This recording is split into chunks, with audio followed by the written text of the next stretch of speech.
Hello everybody, and welcome to Andrew Broussard Watercolors. Today I'm live streaming a landscape watercolor painting on Twitch, and then I'll be uploading it at a later date to YouTube. So if you're watching this at a later date, you'll probably hear me talk to some random people in conversation at times. That's because I'm live streaming it, and they may be in the chat. So, as always, please like, subscribe, follow. If you ever have any questions, comments, let me know down below. And let's get started. I have a quarter sheet of Stonehenge Aqua. This is 11 by 15. It's an easy size to tear to. And I like to cover it with a 11 by 14 matte opening. So it just kind of works out. I'm going to saturate this paper. And then I'll start playing around. So it's 100% cotton, 140 pound cold press, and I'll come up with an imaginary landscape. I'll work my way from the back to front with this one.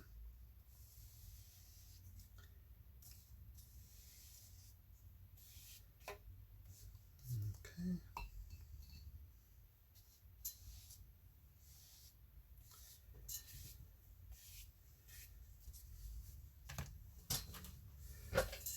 And while that's soaking up the water, we'll get our palette wet. We're also going to grab a blow dryer.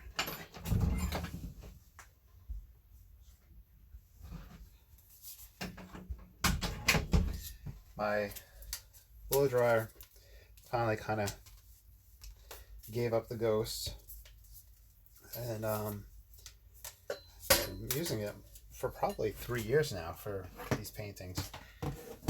So got a new blow dryer, so that would be fun. I should have set it up beforehand, and I apologize that I'm doing this mid-video, but it needs to be done.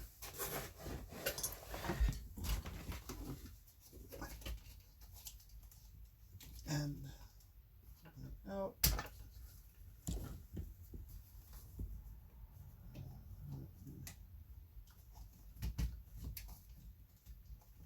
Let's see if it works.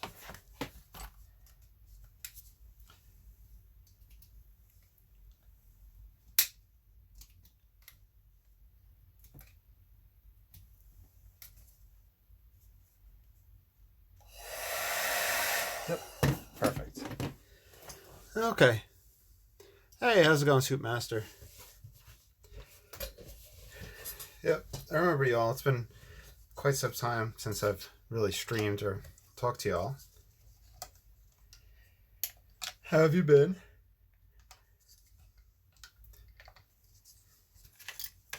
About to get started with this painting.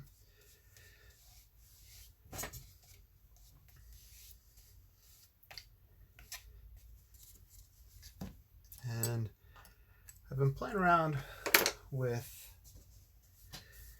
the eyedropper. Excuse me. That's good. I've been doing kind of quicker videos on my cell phone and all that to put to YouTube, but I kind of wanted to do a longer landscape painting, so I figured I'd come onto Twitch to do it. That's okay. I've been playing with the Chinese brush painting and just different styles of painting, different experiments. And I'm on the tail end of COVID, so I haven't painted. Well, I've been painting, but I really just haven't done a full in-depth landscape painting. All right. So for this one, my plan is to work my way back to front. Kind of start off nice and light and build the scene as I go. I think it's going to be a big forest scene.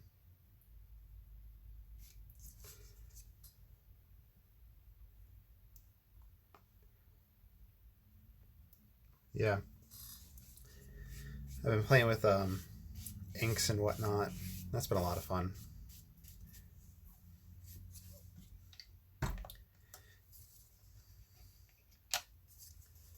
It's just a very light raw sienna.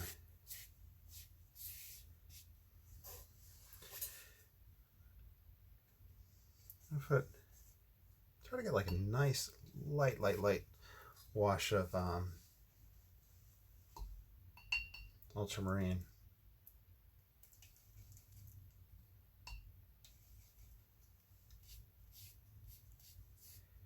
Kind of a little grayed down. It must have caught a little bit of that raw sienna.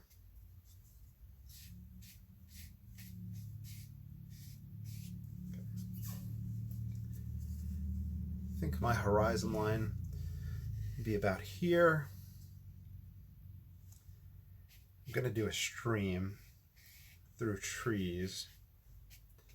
Kind of just mapping it out. It's just an imaginary scene. But let's start off with some far distant foliage. And we'll mix light red oxide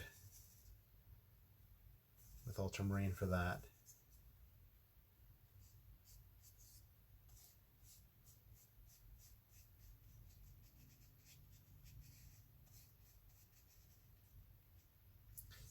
And a lot of this I'm going to wind up covering up. I'm going to grab some raw sienna there too.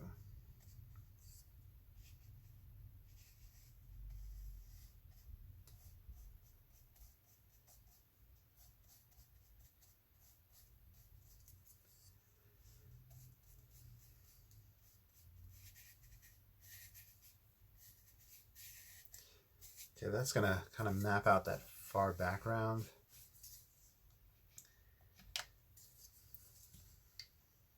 Let me kind of play around with the stream shape.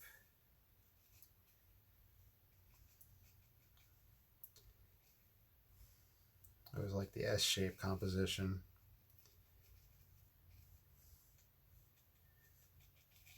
I have a wide opening. Cut back right there. Tree line back here.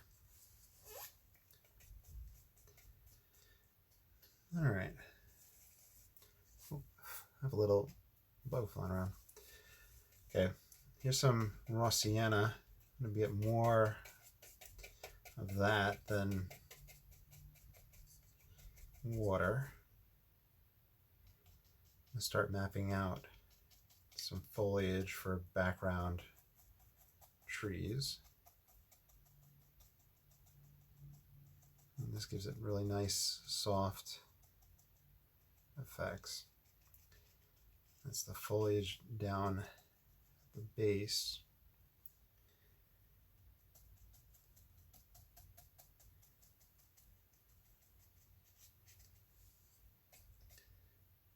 Could take some raw sienna, burnt sienna in this. Might make it a little too warm, but it's kind of like one of those things where I'm always worried if I don't use it, I'll lose it. So I haven't painted too many in-depth landscapes in a while. So this is kind of hopefully correct that. I'm going to use the #1 rigger to start putting this little gnat that's flying around. Uh-oh, that's terrible. Sorry, y'all. I'm sorry. I'm gonna take that ultramarine wash. I'll mix it with that light red side. I'm gonna feed in trunks and branches back here. Everything's pretty nice and light, white and wet, and this is gonna diffuse. And some of it, maybe all of it, we might not see at the end, but it kind of just is there to start building up the depth. At this distance back here, you don't have to get too random with the shapes. You could just do vertical lines, most likely. But it is good to practice varying things. Maybe the stream will come back through there, yeah. So we might actually come back to this spot. It may be important. That being said, I'll grab some of that. Look at and think about this area as my center of interest. All right. So that's the far, far background. I'm going to work my way forward, and I'm going to create a new layer. Some raw sienna. I'll mix it with ultramarine, dull it down a little bit.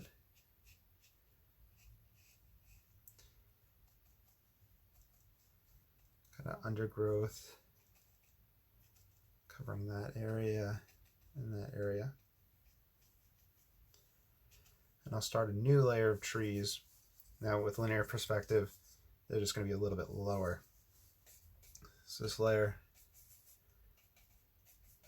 I'll grab some stronger raw sienna. I'm still going wet and wet.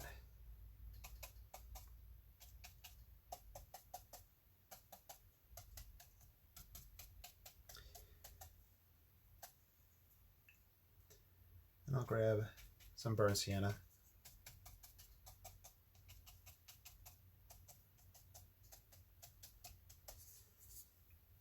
And I'm going to use that #1 rigger still. I don't know if there's anybody currently in the chat. Let's see.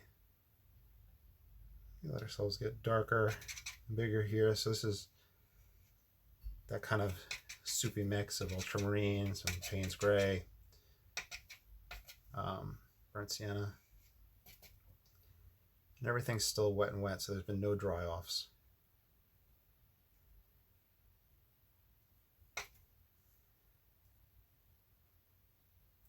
I'm a little worried that this guy's getting a little too wide perspective-wise.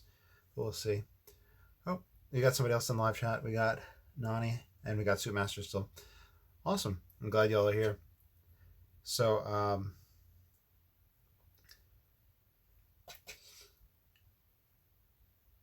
yeah, so I know you said, Suitmaster, you said you needed to play with different mediums. What have you been playing with lately?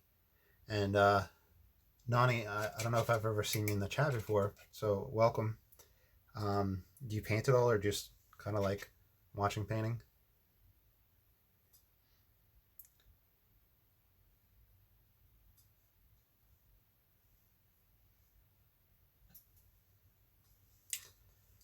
I use watercolors. Awesome.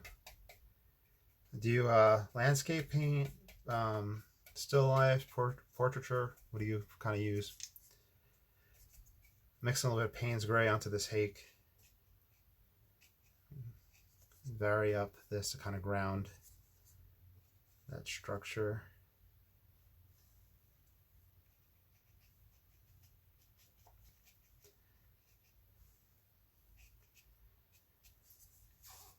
We can get started with our next layer. And since this is all still wet and wet, I'm gonna play around with these edges and bring down the illusion of reflections. I'm really not too concerned if the reflections are perfect or not. I think usually it helps to make them kind of just kind of small semblance of the objects. Oh, modeling clay? That's cool. What type of like models are you looking to do?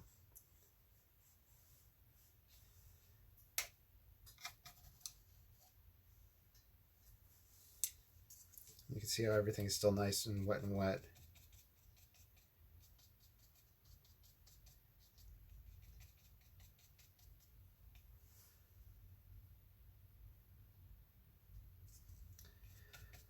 Well, I think with watercolor,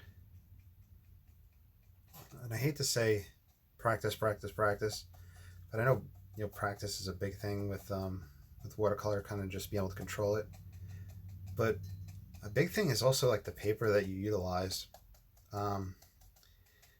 This is kind of mid to high grade paper, I guess, is where it kind of fall in the grand scheme of things, where it is 100% cotton, and I think that just, in order for any paper to be really good, it has to be 100%.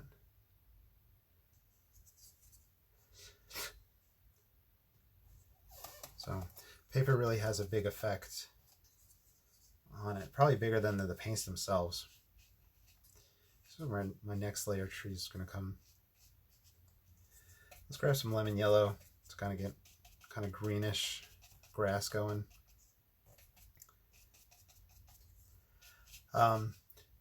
So you want to do 3D portraits with the modeling clay. In English, we call that a bust, like B-U-S-T. So if you're doing portraiture in clay and it's 3D, it's a bust.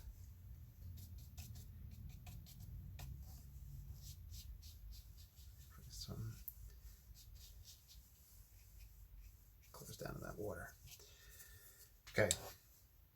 So now my next line for my tree bases is going to be in this region. So I'm lowering where they are perspective wise, and they're going to get bigger. I think I might grab the number 4 rigger just so I can grab more pigment and lay more down. I'm mixing burnt umber, Payne's gray, and ultramarine just to get it dark. And I'm going wet and wet still.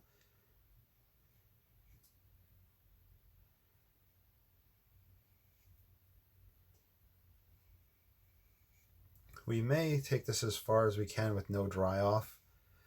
As you can see, I'm getting diffusion here, but that might just be a fun experiment just to see how far we could take it wet and wet.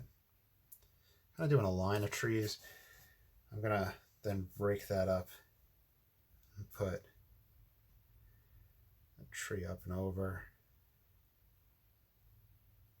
Give that guy more characteristic, as if this is kind of a tree that groups together and this one's separate. Oh, in German, that's how you would say it, very close to bust. That's interesting.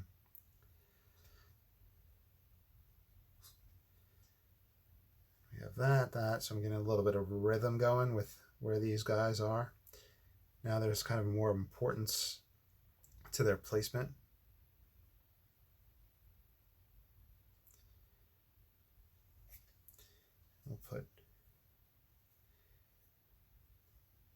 Let's put the tall standing ones over here as well.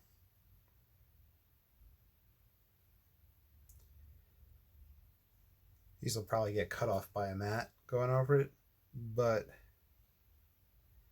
I like to paint to the edge, especially when making up an imaginary scene. Do I know Gottfried Heinwin? No, I don't know who that is. I'm sorry. Thank you, Nani.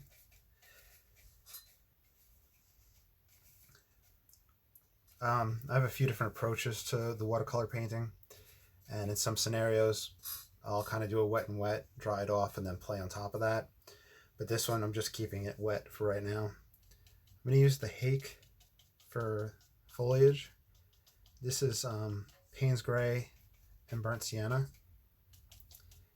and I'm trying to get a differentiation between the background foliage and the foreground. The midground.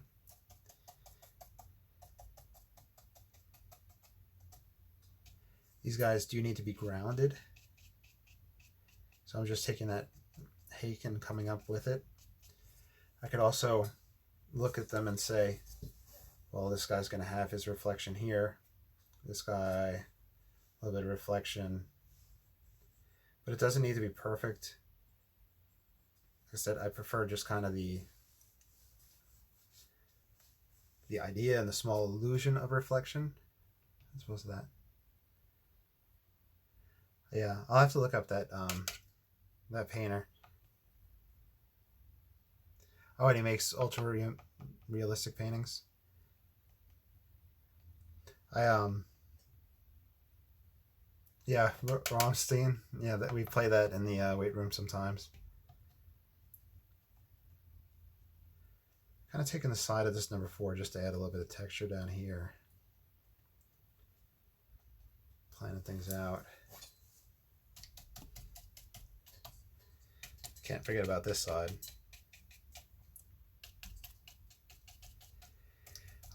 Personally, art-wise, I like to work everything at once, or spread around and work around, so I don't get hung up in one spot. Especially with the paper drying, if I'm choosing to, continue in this pattern, I could put reflections in, shadows in. Let's say the light source is here, I could have some shadows start to radiate out.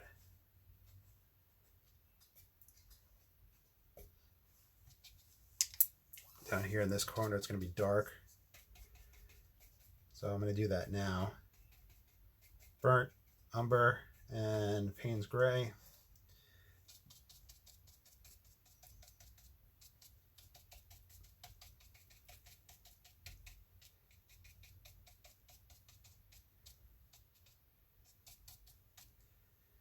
And I'll darken this corner, darken that some more.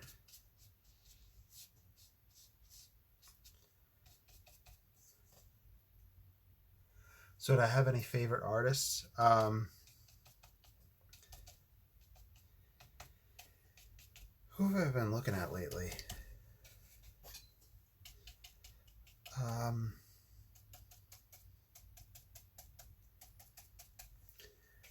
like to look at the painters from the 1800s, like Herman Herzog and Jasper Francis Cropsey. I have been kind of starting to look at Alphonse Mucha, because I've been playing around with sketching in that style. I don't think I have any current favorite artists that are currently living, but I'm kind of just like looking at those type of painters right now. I have been having to reference Chinese painters and current painters in that field, because I've been looking at the expressive brush strokes and making marks like that in some of the YouTube videos.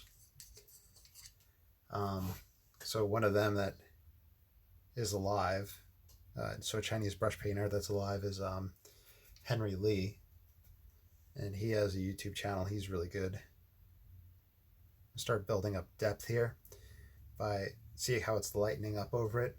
I'm going to put some darker lines over it to intersperse and get a different field of depth. Depth of field, I guess would be the word. Oh, Stuart Davies. He's currently living. He does YouTube videos with the tonalism.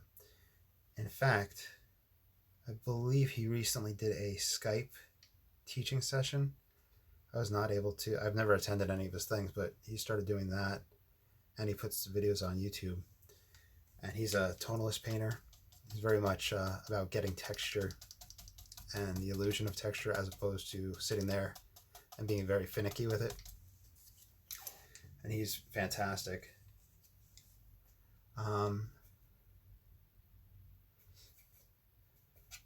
Yeah, it's Henry L.I. Blue Heron Arts. I'm just mixing my dark, my ultramarine, and my burnt umber while I blab. Who else? Dennis Sheehan. He's a current living artist, and so is David LaFell. And they both produce teaching content.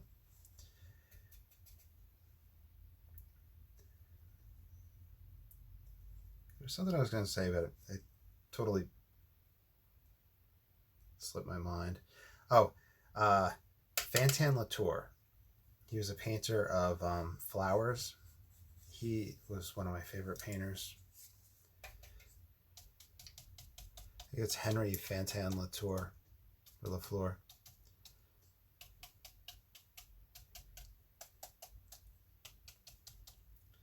This paper's really holding on to a lot of moisture today. You know, being down in Louisiana, sometimes if it's hot or it's dry or something like that, or damp, it affects it. Oop, did my light just go out? It did. It must have been on the timer. Sorry about that. Yeah.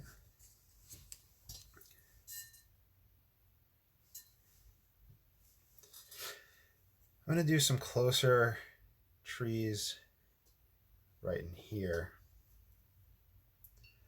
Carl Fabritis? No, I don't know who that is. Is that another painter? And if so, like, when were they from? Because I think you said you're in Germany, and the German landscape painters were like really good. I just don't really know their names. Like, I know of Hermann Herzog because he learned in Germany, and then he came to America and became part of the American painting movement. So if Carel is a German painter, then I wouldn't know, most likely, unfortunately. Creating thicker trees here. There's some burnt.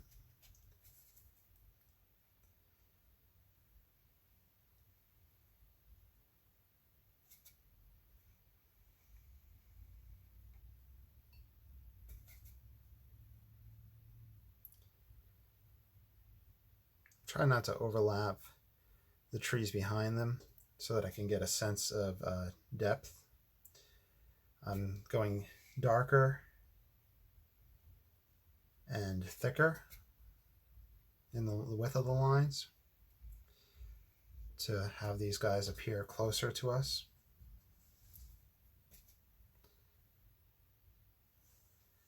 And I can take the number 1 rigger. So that was the number 4, just to kind of get thicker lines and get all that out. And I can take the number 1 to kind of really start getting these guys stuff going. He's from the Netherlands. Is he still living, or is he deceased?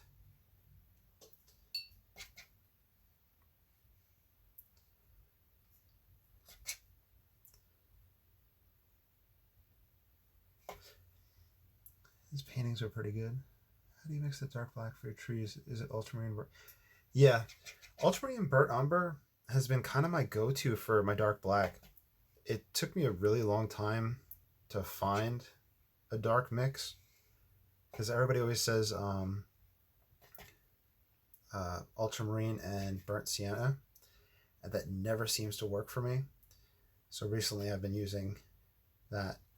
Also, phthalo blue and the burnt umber works good for a nice dark. Yeah, I'm gonna have to look those guys up, those painters. I also do have Payne's Gray on here, which you can mix with the dark, but Payne's Gray does lighten quite a bit as it dries. I'll put a bigger one coming out here.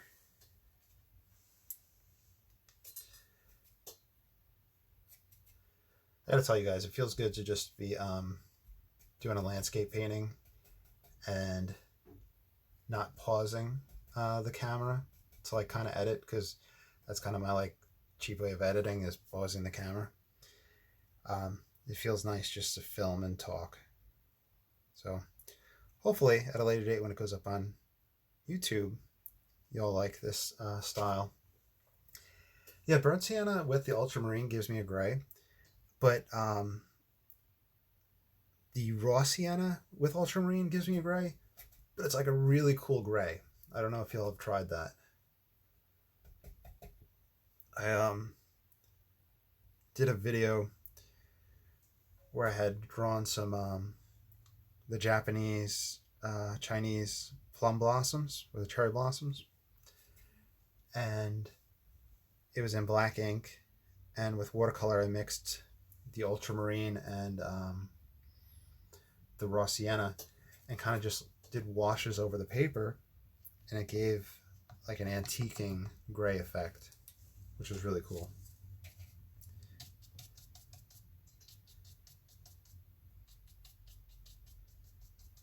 Just taking that hake, had that texture there. All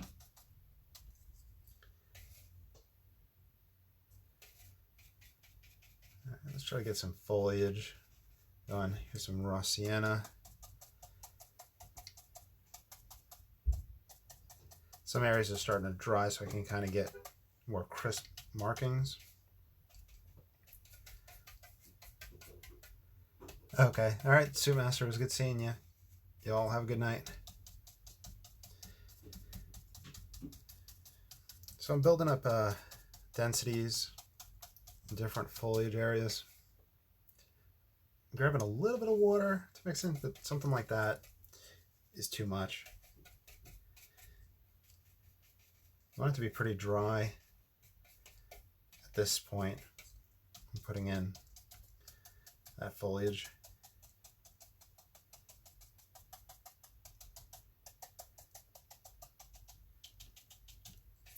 I can give myself a little bit of sap green. I try not to use sap green until, if I use it at the end of the painting, where I'm closest to the foreground.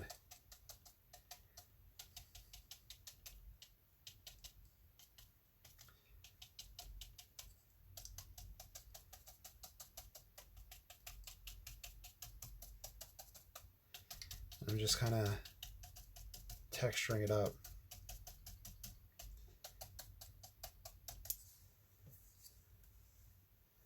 I grab the #1 rigger.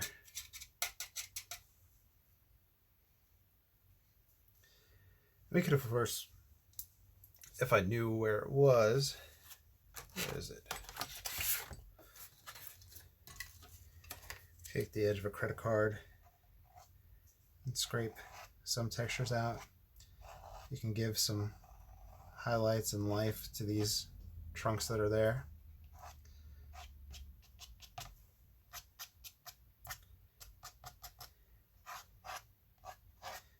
But with scraping, you have to really kind of control the water and where you're at with it, or it'll start backfilling, and it does kind of create a permanent damage.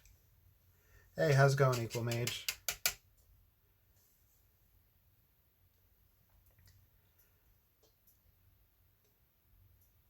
Yeah, sap green, I added it to my palette because I was watching Stuart Davies, who oil paints, and he does these fast and loose oil paintings using sap green and red ochre. So I got sap green and Venetian red, which is, you know, like an earth tone, and would mix the two for a brown, and started doing paintings based off of that that mixture. I don't use sap green that often. If you don't have sap green, but if you have like a phthalo green, you can mix phthalo green with earth tones like burnt umber, and that kind of mellows things out, and it makes it not so phthalo green, you know, like unnatural, if you mix it with some earth tones. Yeah, I guess you could probably get the Viridian. Do you mix it with your earth tones? Yeah. Yeah. I have some phthalo green that I like to mix with quinacridone rose. That works really well.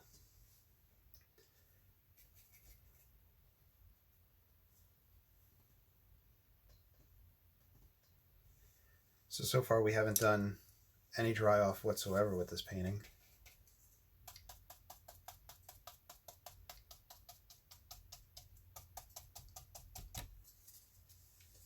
Which is pretty fun.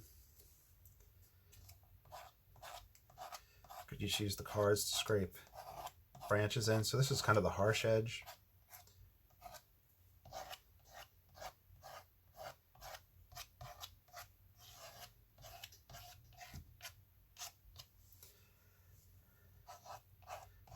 Oh, Equal Mage. If you're still there, guess who wound up getting COVID? This guy. I'm on the tail end of it. It was miserable.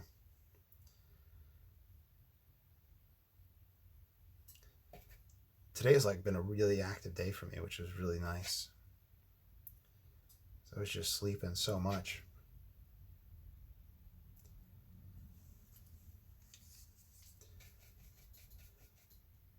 Yeah, it was a big bummer. Here's some Payne's Gray. I kind of darken up these corners kind of as a framing device.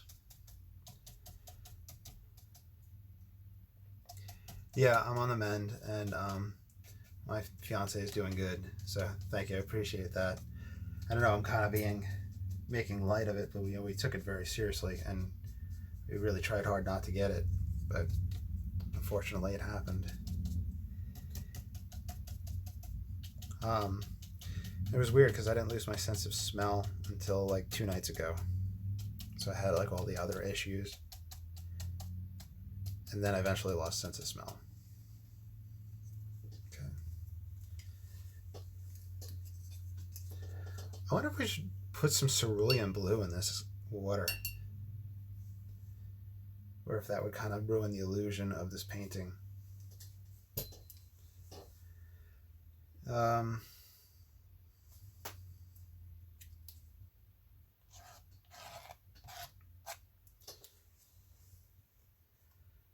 Yeah, I haven't used the blue. I've just used the ultramarine in the mixes. If I put cerulean, it would be right down in here.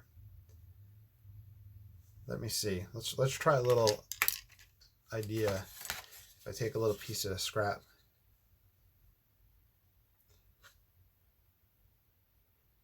You say no, don't use it. Thinking about putting cerulean blue right in there. That might be, yeah. I think I'm going to stay away from doing that in this one.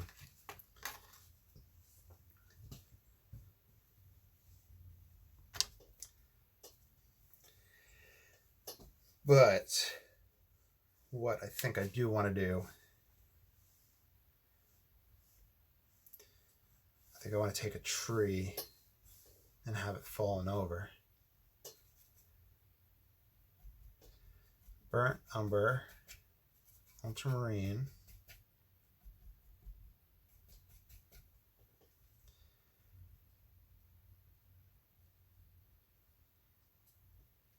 let's see if I want it to fall over or just come up and over.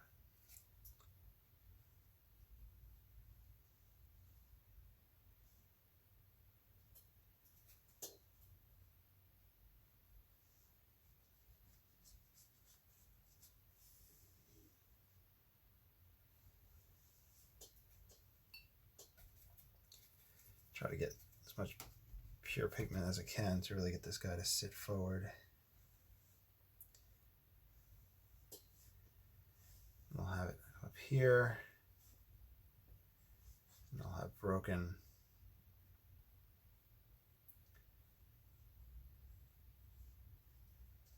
in and around the water. So it would naturally create a little bit of a shadow here.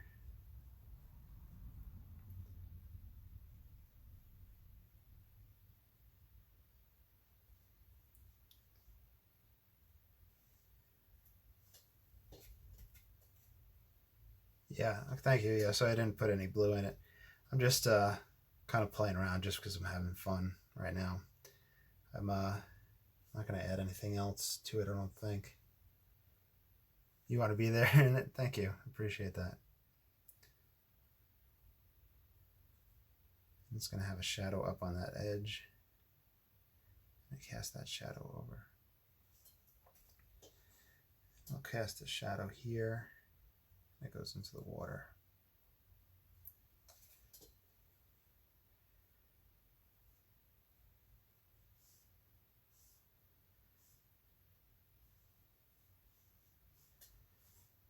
So it kind of broke and fell over. Maybe a storm came through. What a year. We had all those hurricanes that hit down here. I really hope we don't get any of those next year. That was just so ridiculous. Let's scrape some texture.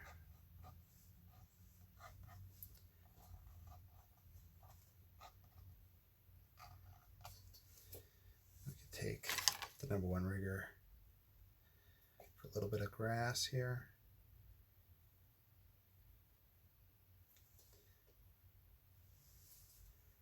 And we could, of course, yeah, it really was just back-to-back storms. Oh, man. Just the power outages and the heat, it was just so miserable.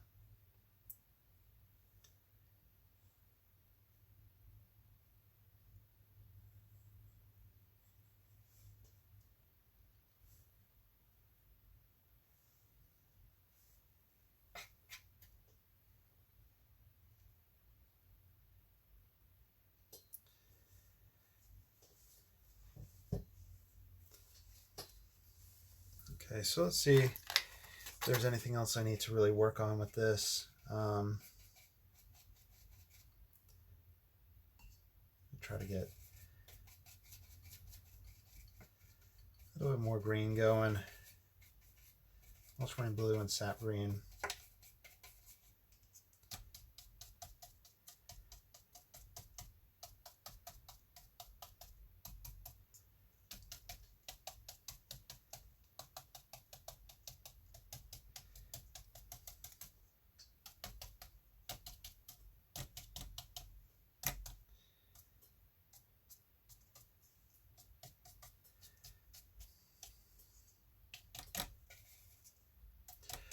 Yep, so it's time to sign it. Okay, so I'm going to do a dry off with the blow dryer. So if you have earbuds on, watch your ears. So, got the new blow dryer. Let's see.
That should be good enough. Now I'm going to put a mat over it so we can see what it looks like while I sign it. Of course, I'm going to give my spiel of, and this is for people on YouTube and whatnot. Please like, subscribe, follow.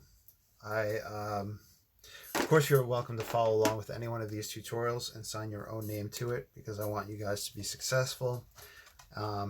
If anybody ever offers to buy one of the works that you copy from a tutorial, you are more than welcome to sell it. You have my express permission for that because I want you guys to be able to afford art supplies because we know it's all expensive. And I have a Patreon account if you ever want to support the channel, and I have exclusive content on there as well. So here is the mat over it. I'm gonna have to adjust the camera just to tilt it some. There's our final result. I guess that's probably about 40-50 minutes of painting. I hope you all enjoyed. Any questions before I sign off or anything like that?